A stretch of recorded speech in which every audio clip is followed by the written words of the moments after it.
Olá pessoal, que prazer, mais uma noite nós podemos estar juntos e você nos dá permissão de entrar aí na sala da sua casa e a gente pode trazer novamente as nossas convidadas que são sempre top, né? Mulheres lindas, mulheres fantásticas que fazem a diferença na sua profissão, na sociedade, na família, para que possam trazer aqui assuntos que nos esclarecem tanto.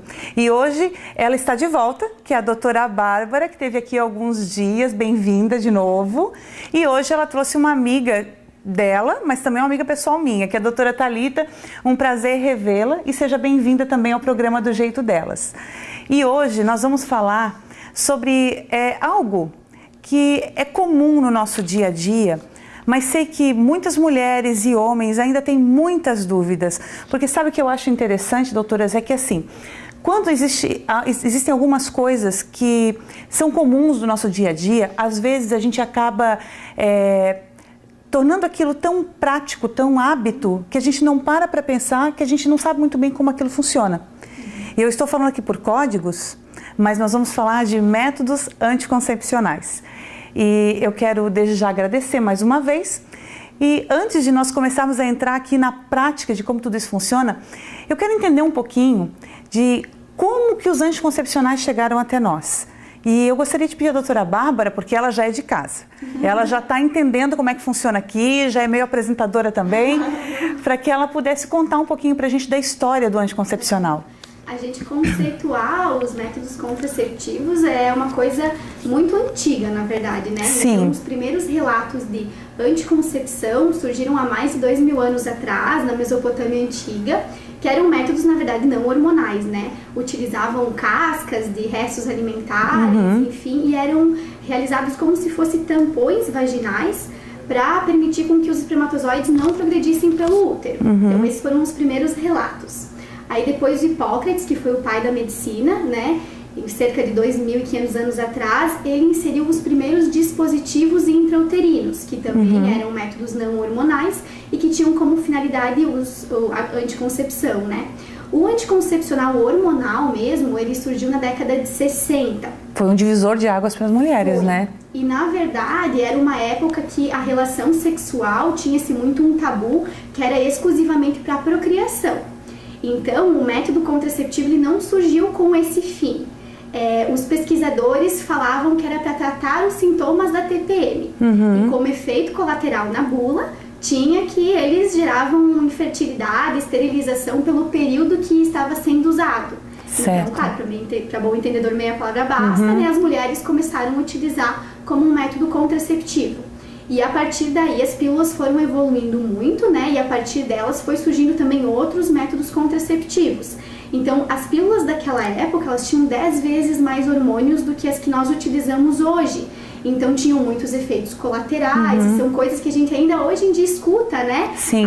Utilizava lá na década de 60, as nossas mães, avós, utilizavam e tinham muitos efeitos colaterais, porque realmente eram pílulas com uma dosagem hormonal muito grande. E elas foram evoluindo na década de 70, chegaram as de segunda geração, e na década de 90 as de terceira geração. E a partir daí foi o grande boom, assim, de melhora, de efeitos colaterais e até de tratamento de algumas queixas das mulheres através da utilização de hormônios. Falando nisso, porque são tantos métodos anticoncepcionais e eu confesso que eu não imaginava que o dispositivo intrauterino era tão antigo. Eu não sabia disso. Mas vocês estão lá no consultório atendendo e chega alguém... Eu não sei se isso é comum acontecer, porque a maioria das mulheres, elas começam a tomar a pílula ou usar algum método anticoncepcional sozinhas, né? Mas digamos que chegue alguém pela primeira vez ali e não usa nenhum método anticoncepcional e quer optar por algum. Doutora Thalita, o que você leva em conta para fazer uma opção por um método anticoncepcional para uma paciente sua? Então, assim como qualquer outro medicamento, o anticoncepcional ele precisa ter uma boa indicação. A gente tem vários métodos e aí é importante a gente saber.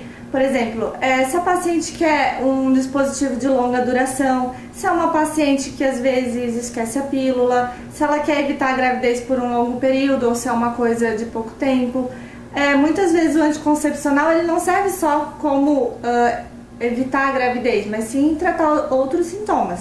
Então tem que ver a história da paciente, as comorbidades, se ela tem contraindicação, história familiar de câncer de mama, se ela fuma, se ela é obesa. Então tem vários fatores. E essa coisa de, às vezes, pegar o anticoncepcional do vizinho não funciona, né? Então é muito importante que faça uma consulta com um especialista para ver e determinar qual anticoncepcional é o ideal. Muitas pacientes, às vezes, amamentam, tem alguma contraindicação a estrogênio, então a gente tem alguns métodos que usam só progesterona. Então cada uma vai ter a sua individualidade. Eu acredito que seja ver essa mulher como um todo no sentido de a rotina dela, a história familiar, então, mas eu acho que o mais usado ainda é a pílula anticoncepcional, né? Ainda se usa os injetáveis? Se usa os injetáveis, principalmente as pacientes que esquecem muito a pílula. O injetável, por ser um método mais acessível, ele tem na rede pública de saúde também. Então, geralmente, as mulheres que usam pílula não se adaptam, acabam indo pro injetável, né? Então, é bastante utilizado. A gente tem dois tipos, um que é estrogênio e progesterona, e o outro que é só progesterona. Então, também é bastante usado em paciente que amamenta ou que tem contraindicação ao uso de estrogênio. Um é trimestral, de progesterona, e o outro que tem estrogênio e progesterona é mensal. E esse trimestral é aquele que a mulher não menstrua, normalmente? Normalmente, isso, ela não vai menstruar. Grande parte das pacientes vão ficar em amenorreia, sem menstruação. E o fato de a mulher não menstruar vai prejudicar alguma coisa na vida dela? A mulher tem que menstruar? Então, isso é uma coisa que as mulheres têm uma grande dúvida. Existe um mito em cima disso, né? Se a mulher não menstrua, acaba acumulando todo aquele sangue, a menstruação, na cavidade abdominal, na cavidade uterina. Em algum lugar. Em algum lugar fica. Mas isso é um mito, tá? A gente tem vários tipos de anticoncepcionais. Hoje em dia até tem alguns mais modernos, que são o regime flexível, que ela pode escolher quando ela pode menstruar, né? Então, assim, só dando um exemplo, existem alguns tipos que você pode ficar 120 dias sem menstruar, depois pode fazer uma pausa. Então, assim, esses tipos de anticoncepcional, eles não vão fazer a proliferação do endométrio. O endométrio é a camada interna do útero que descama a cada ciclo, né, a cada mês em forma de menstruação. Então, se ele não prolifera, não existe esse crescimento. Então, não vai acumular nada, entendeu? Então, é bem simples. Além de ser usado para que a mulher não engravide, né, para que o casal não tenha os seus filhos, porque a gente sempre fala da mulher aqui, mas lembrando que essa é uma responsabilidade do casal enquanto família, né? A gente sempre tem um costume às vezes de colocar essa responsabilidade sobre a mulher, né? E isso é uma decisão que tem que ser tomada em conjunto. E depois eu quero até falar com vocês um pouquinho sobre a responsabilidade do homem sobre isso tudo também, né? Claro que existem mulheres que são sozinhas e que optam por isso porque elas não têm um parceiro fixo, né? Que seja, mas ela se preocupa também de, em algum momento, que eventualmente ela possa ter uma relação sexual, que ela tem essa prevenção também. Mas eu queria perguntar assim, fora isso tudo que a gente falou, da questão da mulher não engravidar, existem benefícios que a mulher usufrui do fato de utilizar anticoncepcionais, sejam hormonais, né? Sejam eles injetáveis ou pílulas, né? Ela se beneficia, doutora Bárbara, de alguma outra forma? Existem benefícios. Esses benefícios surgiram com as pílulas de terceira geração. Os benefícios, eles estão relacionados ao tipo de progesterona que o anticoncepcional utiliza, né? Então, existem progesteronas que são melhores para quem tem muita acne, para quem tem muito pelo, para a questão do cabelo, né? Até pela questão da não menstruação. Então, mulheres que têm o transtorno disfórico pré-menstrual, então tem a TPM, né? Também se beneficiam por não menstruar, né? Pacientes que têm endometriose, que têm muita dor quando menstruam, também se beneficiam. Então, o uso do anticoncepcional agora está muito além da anticoncepção, né? As mulheres utilizam, acho que muitas vezes até pelos benefícios relacionados ao uso do que pela anticoncepção em si. A gente falou aqui sobre a questão do preservativo, né? E o uso da pílula anticoncepcional dispensa o uso do preservativo? De jeito nenhum, né? O preservativo é extremamente importante, principalmente para evitar a doença sexualmente transmissível, e isso, a gente tem muito o uso da camisinha masculina, né? Mas Sim. A gente também tem a camisinha feminina, ela não tem, não faz tanto sucesso assim, não tem uma boa aceitação quanto a masculina. Mas ela pode ser utilizada e deve ser conhecida. Eu acho que é importante até. Eu acho que é muito pouco utilizada, né? Isso. E são métodos que têm disponibilidade gratuitamente na rede pública, sim. né? A gente sempre fala que o ideal seria a dupla proteção. Então, utilizar o método contraceptivo para não engravidar, mas utilizar o método de barreira para evitar doenças sexualmente transmissíveis. Exatamente. É o único meio de prevenir, né, a aquisição de alguma doença sexualmente transmissível é pelo uso do preservativo, tanto masculino quanto feminino. Lembrando que eles não podem ser usados ao mesmo tempo. Tem que se utilizar ou o masculino ou o feminino. De repente a pessoa pensa assim, vou usar o masculino e o feminino que é para prevenir mais e está fazendo tudo errado, né? Não, só tá bom. A gente falou aqui sobre métodos de longa duração. O que são esses métodos? Então, os métodos de longa duração, eles têm uma durabilidade, como fala o nome, né? Maior. Então, assim, a gente tem alguns tipos no mercado. Os principais, né? Que a gente trouxe hoje um pouquinho para ter uma ideia. Que eu tô vendo vocês com esses brinquedinhos na mão aí. A gente trouxe o DIU hormonal, que ele tem o hormônio progesterona, de uma forma mais simples, né? Para ser falado. Ele tem uma duração, que seria esse aqui, né? Ele tem uma duração de 5 anos. Então vai ter só progesterona.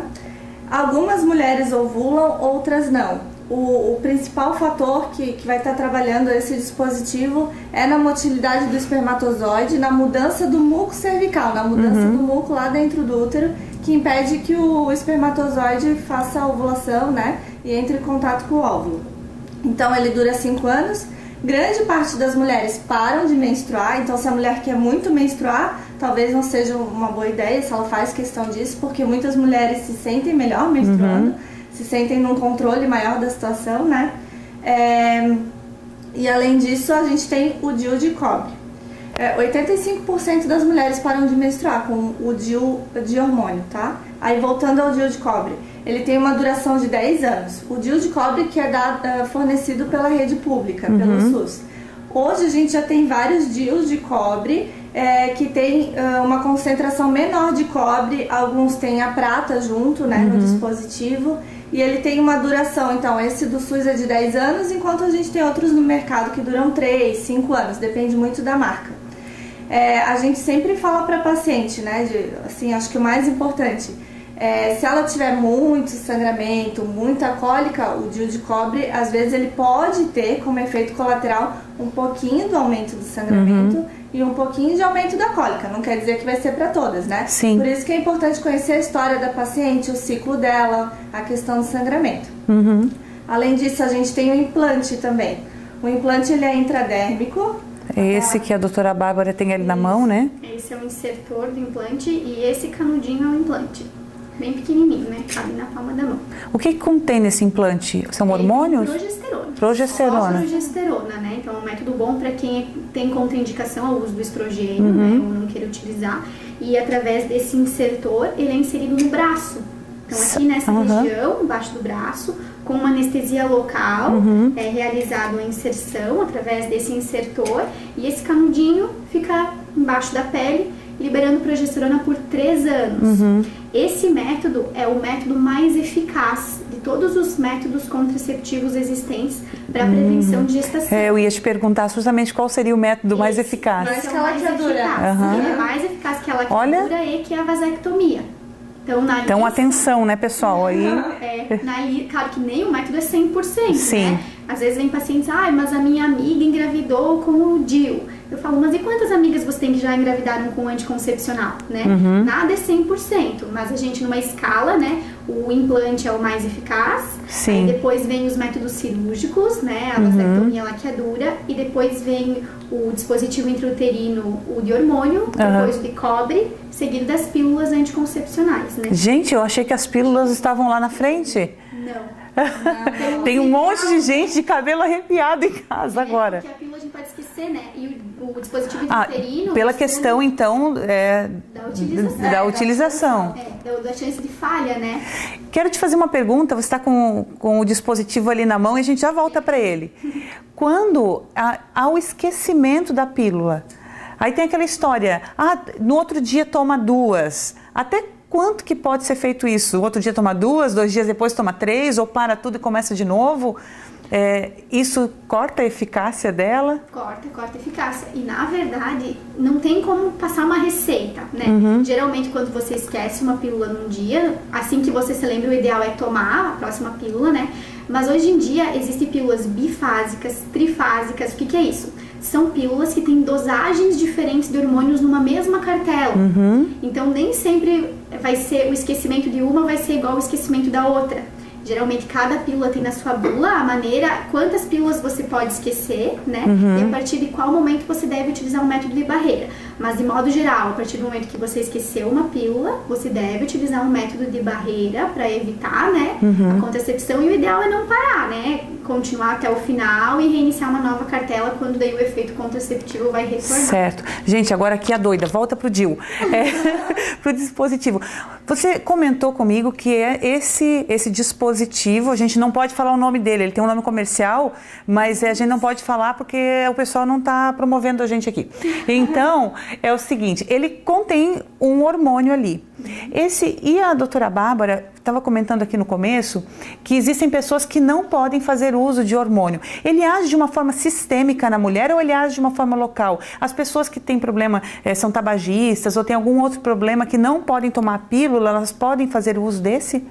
Podem utilizar. Até a liberação, ela é mais local. Tem uma leve absorção sistêmica, é o levonorgestrão, um tipo de progesterona certo. que ele tem. Tem uma absorção sistêmica, mas é muito baixa. Então, antigamente se acreditava que pacientes que tinham alto risco de trombose, pacientes portadoras de câncer, não poderiam utilizar.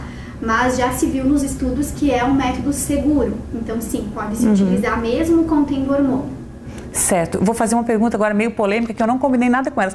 Na verdade, a gente não combina muitas coisas aqui. A gente conversa um pouquinho e vai batendo papo. Mas tem uma polêmica aí, um pouco de tabu que envolve o DIU, que eu me lembro que quando o primeiro contato que eu tive com o DIU, eu era criança e a minha mãe fez uso de DIU de cobre. E eu lembro que a minha avó ficou apavorada, que dizia, DIU não se pode usar, porque DIU, quando a mulher na verdade menstrua, ela está abortando. Então tinha-se uma ideia de que o DIU, cada menstruação era um aborto. Isso é verdade? Isso é um tabu? Isso é uma história que as vovós contavam? As gestações, elas realmente se concretizam e a pessoa perde a gestação ou não? Não, isso é um tabu, na verdade. E é legal a gente esclarecer isso. Pode acontecer gravidez com o uso do DIU? Pode, da mesma forma que com o uso do anticoncepcional. Exatamente. Então, assim, não vai ter uma diferença quanto a isso, tá? Como até eu tinha comentado, eles têm uma ação local. Então, vai fazer com que o ambiente seja pior para que o espermatozoide entre em contato com o óvulo e faça a fecundação. Tem maior risco de gravidez ectópica. A gente fala que é a gravidez na tuba ou a gravidez fora do útero. A gravidez nas trompas, isso, né? Que pode ser na trompa, pode ser no ovário. O mais comum é na trompa. Tem um risco maior. Mas essa coisa do aborto, isso não deve ser falado. Sabe o que é legal? Eu não sei se vocês já ouviram falar nisso, mas isso é um tabu que envolve muito, principalmente as gerações que vieram antes de nós. Não, essa agora foi a melhor de todas. A antes de nós, como se eu tivesse a idade delas. Mas deixa eu me autopromover aqui. Então, as gerações que vieram antes, né, de vocês, elas costumavam falar muito isso. E é legal a gente falar, porque muitas das orientações que as moças mais jovens vêm tendo, elas têm dentro de casa, então não tem nada a ver, se beneficia, até porque esses DIUs de cobre, eles podem ser, você pode consegui-los na rede pública de saúde. Então, se for, se der certo para que você possa colocar, né, porque eu acho que toda mulher pode fazer uso, porque eu não sei se é verdade, mas o ideal seriam que sejam pessoas que já tiveram uma gestação ou não. Na verdade, não. Também é outro tabu. Na verdade, era algo que se acreditava. Até a medicina acreditava que realmente era um método que só deveria ser utilizado por quem já gestou. Certo. Mas, na verdade, novos estudos, as novas recomendações mostram que não, que tem benefício para qualquer mulher que queira uma contracepção de longo prazo. Até saiu bem recentemente uma declaração, um documento da Sociedade Americana de Pediatria, indicando como a primeira escolha de método contraceptivo para adolescentes, os métodos de longo prazo. A Sociedade de Ginecologia já recomendava e agora a americana também concordou. Então, na verdade, eles indicam, né, que o melhor método para adolescentes seja os dispositivos intrauterinos ou o implante, né? são os de longo prazo, então não tem contraindicação. O que pode acontecer é que tem uma medida mínima para que você consiga inserir o DIU dentro do útero, né? Certo. Então precisa ter pelo menos 6 centímetros, esse é um insertor, né? Então tem que ter pelo menos 6 centímetros para que o DIU hormonal caiba dentro do útero. Então, algumas mulheres que nunca tiveram filhos têm um útero menor, aí elas só vão poder utilizar o DIU de cobre mini, que é um tipo um pouquinho menor, né? E essas pacientes também têm um risco maior de expulsão do DIU, né? Então é um risco que pode acontecer, porque como nunca teve nenhum corpo estranho dentro do útero, né? Ele pode ter contrações e pode expulsar, que falam em rejeitar o DIU, né? Isso é mais comum acontecer em quem nunca engravidou também, mas é uma taxa bem baixa, assim. Certo. Eu queria perguntar para vocês sobre a laqueadura e a vasectomia, né? Porque também são possibilidades que se tem, mas é algo muito mais invasivo, algo que requer uma intervenção cirúrgica, principalmente a laqueadura. E eu sei que muitas mulheres que quando elas estão gestantes, elas às vezes querem aproveitar que estão grávidas, quero fazer uma cesariana para fazer uma laqueadura. É possível se pensar dessa forma, de se utilizar, isso é permitido que seja feito? Porque eu sei que também não é qualquer mulher que pode fazer, tem uma idade certa, um número de filhos, e eu gostaria de saber se é permitido que se marque uma cesariana para que a pessoa faça a laqueadura. Na verdade, existe uma lei para fazer a laqueadura, né? E a pessoa que quer fazer a laqueadura tem que se inserir nessa lei. Então, tem que ter pelo menos 25 anos, tá dentro das suas possibilidades mentais, sim, tem que ser uma pessoa que tem uma capacidade plena dos seus direitos, ou ter pelo menos 2 filhos. A partir do momento que a mulher decide, ela tem que ter pelo menos 60 dias entre o momento da decisão e a cirurgia. Esse momento da decisão, ele é amparado por todo o ambiente de saúde. Então, a mulher, o casal em si, eles passam por uma entrevista com a psicóloga, com o médico. Sim. Não é uma decisão tomada num momento e já é feita a cirurgia, né? Aí, em relação a marcar uma cesárea para fazer laqueadura, isso não pode, na verdade, né? Porque uma coisa é a via de parto. A gente sabe dos benefícios do parto normal, né? Então, em nenhum momento você pode indicar fazer uma cesariana para fazer a laqueadura. O que pode acontecer é a paciente ter o seu parto e aí depois do parto fazer a laqueadura. Até porque existem outras técnicas de laqueadura, feitas por via vaginal, feitas por uma incisão menor do que uma cesárea. Então a mulher não precisa ser submetida a uma cirurgia muito maior, que também traz riscos para o seu filho, né? Para poder fazer a laqueadura em si. Então não é indicado e não se faz, na verdade é proibido. Agora, quando o parceiro topa fazer a vasectomia, isso é muito legal, porque ela é muito mais simples, né? Ela é muito mais simples, é bem menos invasiva, tem menor risco de infecção, porque é feita uma incisão local, né? Então, até para esclarecer, porque também são mitos, né? O homem não perde a capacidade de excitação sexual, não tem nenhum outro fator que vai mudar na vida dele. É só a mesma esterilidade, né? Sim. Então, ele é até um pouquinho mais eficaz do que a laqueadura. A eficácia é em torno de 98%, 98,5%, varia um pouco na literatura. Mas é um procedimento muito mais simples. O paciente pode, às vezes, voltar a trabalhar no mesmo dia, né? Então, só vai gerar um desconforto. E é feito no ambiente ambulatorial, não tem necessidade nem de internação, né? É muito mais rápido, prático e tem menos riscos, né? A dificuldade mesmo é você conseguir trabalhar justamente com esse preconceito que existe, né? Sabe que tem uma situação que aconteceu de um amigo nosso, muitos anos atrás, que ele precisou, a esposa dele não pôde mais fazer o uso de anticoncepcional porque ela descobriu que tinha uma trombofilia. Então, daí disseram que ela não poderia mais tomar e tal, que ela poderia fazer o uso do DIU, mas ela tinha, né, algum problema de sangramento, parece que ia ter que tomar anticoagulante e tudo. Então, eles estavam sentados ali para conversar com o médico. E daí o médico falou, olha, tem a possibilidade da esterilização, né, de laqueadura ou vasectomia, mas é muito mais fácil fazer em você uma vasectomia do que uma laqueadura nela, porque ela está anticoagulada, então tem que parar. Aí ele falou assim, tá, tudo bem, vamos pensar nisso, mas quando nós faríamos? Aí o médico falou, amanhã. Ele, como assim amanhã? Calma, deixa eu pensar. Queria enrolar um pouco mais, mas no fim acabou fazendo também. E a gente depois conversando em outros momentos, a gente percebe assim o quanto isso não tinha nada a ver, né? E é um ato de amor, né? Com aquela pessoa que é tua parceira, né, companheira da tua vida que está ali, tudo. Eu vejo assim que isso é uma prova de amor mesmo, né, de você poder assumir junto esse papel, porque sexo se faz junto, você não faz sozinho, né?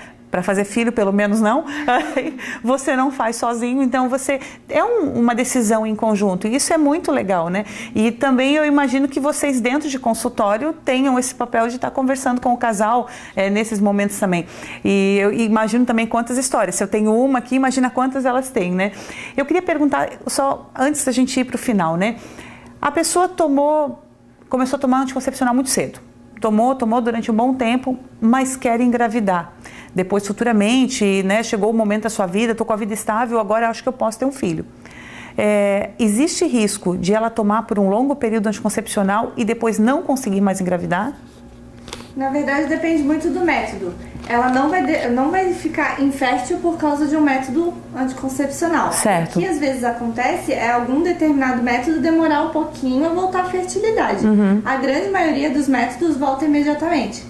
Tá? Então pode tirar o DIU de cobre, já volta a fertilidade, algum anticoncepcional. A gente tem, por exemplo, o injetável trimestral, que é de progesterona. Existe uma chance de não voltar a menstruar num período assim, de até 1 ano e meio. Então, geralmente, pode demorar um pouquinho, mas não que a mulher vai se tornar infértil por causa daquele anticoncepcional. Às vezes ela só precisa esperar um tempo a mais. Aí depende muito de cada tipo. Certo, a hora certa, né? Isso. Então, a gente já está quase indo para o final, mas eu não poderia terminar esse momento que a gente está aqui e tendo um bate-papo tão gostoso, porque, meu Deus, são tantas perguntas, vocês estão falando e a minha cabeça está fervilhando aqui, tem muita coisa que eu queria conversar. E cada vez que elas vêm aqui, que a doutora Bárbara veio, outro dia com a doutora Natália também, e hoje com a doutora Thalita, eu já pego elas no ar, que é para não ter fuga. A gente vai voltar aqui, com certeza. Vocês já estão convidados para a gente falar sobre outros assuntos.